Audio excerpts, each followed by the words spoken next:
বাংলাদেশের সংবিধানে রাষ্ট্রপতির আসনটি সর্বোচ্চ মর্যাদার। পদাধিকার বলে তিনি রাষ্ট্রের প্রধান ও প্রথম নাগরিক। তবে সংসদীয় ব্যবস্থায় তার শাসনতান্ত্রিক ক্ষমতা বেশ সীমিত।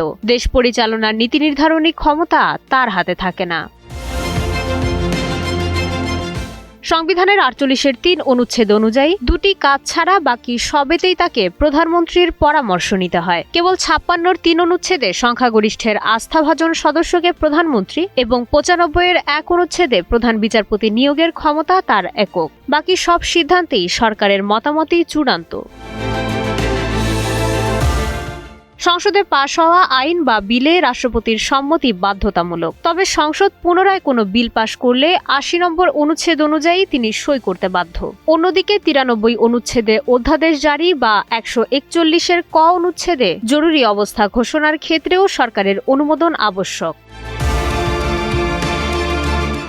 রাষ্ট্রপতি সশস্ত্র বাহিনীর সর্বাধিনায়ক হলেও ৪৯ অনুচ্ছেদ অনুযায়ী সাজাপ্রাপ্তের সাজা মওকুফের বিশেষ সুযোগ আছে তার। ৫১ নম্বর অনুচ্ছেদে কাজের জবাবদিহি ও মামলা থেকে তাকে সম্পূর্ণ সুরক্ষা দেওয়া হয়েছে।